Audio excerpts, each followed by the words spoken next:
স্বার্থপর রে, বড়ই স্বার্থপর। বুকের মাঝে জায়গা দিলে যতন কইরা ভাঙ্গে রে অন্তর।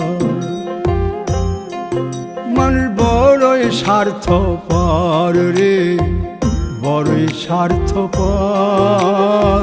বুকের মাঝে জায়গা দিলে যতন কইরা ভাঙ্গে রে অন্তর। অচিনা এক জংলা পাখি যতন কইরা বুকে রাখছি, বুকের পাজর ভাঙ্গা সে যে সাজায় অন্যের ঘর রে, সাজায় অন্যের ঘর। মানুষ বড়ই স্বার্থপর রে, বড়ই স্বার্থ।